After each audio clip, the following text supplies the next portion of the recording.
नमस्कार. आजच्या व्हिडिओमध्ये आपण बघणार आहोत कंबाईंड ग्रुप बी 2024 कट ऑफ प्रेडिक्शन. जी 2 फेब्रुवारी 2025ला हा पेपर झाला होता, त्याचा कट ऑफ काय असेल. तर त्यासाठी असणारे 5 महत्त्वाचे फॅक्टर्स आहेत कट ऑफ ठरवायला, जे मदत करतात किंवा कट ऑफ ठरवायला खूप महत्त्वाची भूमिका पार पाडतात. त्यातले पहिला फॅक्टर असणार आहे, तो घटक आहे, तो म्हणजे पेपरची काठिण्य पातळी. आपण जर फेब्रुवारी 2025ला जो ग्रुप बी 2024चा पेपर झाला होता, त्याची जर आपण काठिण्य पातळी बघितली तर ती कशी इझी टू मीडियम या स्वरूपात मोडते, म्हणजे सोपा ते मध्यम स्वरूपाचा पेपर होता. आता हा घटक आहे तो या वर्षीचा कट ऑफ वाढवण्यामध्ये खूप महत्त्वाचा रोल प्ले करतो. त्यामुळे पहिला घटक आहे पेपरची काठिण्य पातळी, की सोपी ते मध्यम या स्वरूपाची होती, त्यामुळे कट ऑफ वाढण्यास हा घटक मदत करेल. दुसरा घटक आहे तो कट ऑफ ठरवण्यास मदत करतो, तो म्हणजे एकूण जागा.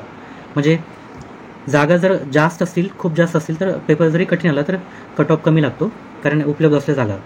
आणि जर पेपर जरी सोपा आला आणि जागा एकूण कमी असतील तर त्यावेळेस कट ऑफ हा वाढू शकतो.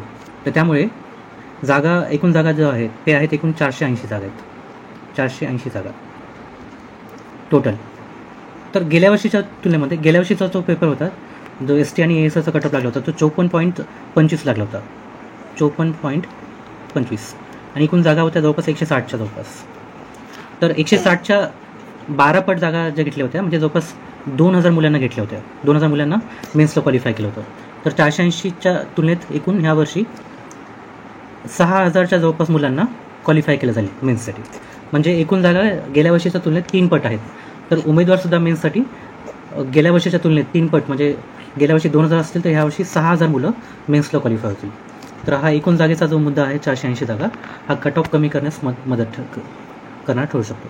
तिसरा घटक आहे तो कट ऑफ ठेवायला मदत करतो, तो किंवा महत्त्वाची भूमिका बजावतो, तो म्हणजे पेपर सोडवायला उपलब्ध असलेला वेळ. आता कंबाईनचा आपण जर 2024च्या राज्यसेवा प्रीलिम्सवर तुलना केली तर राज्यसेवेला उपलब्ध असलेला वेळ जो होता तो 2 तासांचा होता आणि कंबाईनला उपलब्ध असलेला वेळ होता तो 1 तासाचा होता. राज्यसेवेचा कट ऑफ लागला 117.5, म्हणजे एकूण बीट आहेत 58.75. पण आपण ह्याच वेळेस इथे आपण जर उपलब्ध असलेला वेळ बघितला तर राज्यसेवेला उपलब्ध वेळ आहे 2 तासाचा आणि कंबाईनला उपलब्ध वेळ असणार होता तो 1 तासाचा. म्हणजे राज्यसेवेला एका प्रश्नाला 72 सेकंद तुम्हाला असतील सोडवायला, तर याच ठिकाणी कंबाईनला एका प्रश्नाला 36 सेकंद तुमच्याजवळ उपलब्ध असतील. ही जी तफावत आहे वेळेच्या बाबतीमध्ये, उपलब्ध वेळेच्या बाबतीमध्ये, ती खूप मोठी आहे. आणि दुसरा फॅक्टर जो म्हणजे बाकी GSचे प्रश्न किती सोपे आले असतील तर 20 प्रश्न हे रिझनिंग आणि मॅथ्सचे असतात.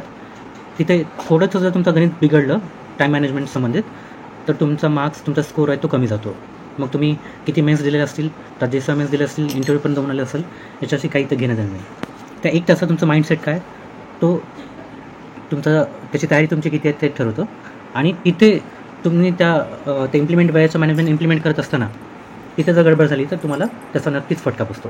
तर हा कट ऑफ कमी करायला मदत करतो हा घटक. चौथा घटक आहे एक एक्झाम एक कट ऑफ. ऑलरेडी आपण बोललो, हे पहिल्यांदा असं घडतं 480 जागासाठी तुलनात्मक इथं कट ऑफ लागेल. आणि 5वा महत्त्वाचा घटक तो म्हणजे वाढती स्पर्धा. तर दरवर्षी स्पर्धा ही वाढत आहे, ती वाढतच जाणार आहे. त्याचा ग्राफ तो असणार आहे तो फॉरवर्ड पुढेच असणार आहे. त्यामुळे आपण गेल्या वर्षाच्या तुलनेत 50.5 किंवा 1 मार्काने कट ऑफ वाढण्यासाठी आपण तिथं अपेक्षित आपण ती वाढ धरू शकतो. एकूण हे 5 फॅक्टर्स आपण विचारात घेतले तर ह्या वर्षीचा cut off expected cut off असेल. माझ्या मते हा अंदाज आहे, हा इतकाच राहील असं काही ठाम मत नाही आहे, पण माझा अंदाज आहे 59 बीट ±1. एकूण 100 प्रश्नापैकी ज्याचे 59 प्रश्न बरोबर आले असतील आणि तिथं ±1 होऊ शकतं. हा आपला ओपनसाठीचा कट ऑफ कंबाईन ग्रुप बीसाठीचा असेल. एक एक्झाम एक कट ऑफ असणार असल्यामुळे हा माझा अंदाज आहे. बाकी मग कॅटेगरी फिमेल जे तुम्ही गेल्या वर्षीच्या तुलनेत तुम्ही करू शकता, म्हणजे तुमचे अंदाज लावू शकता. हा माझा अंदाजीच कट ऑफ आहे. ठीक आहे, धन्यवाद.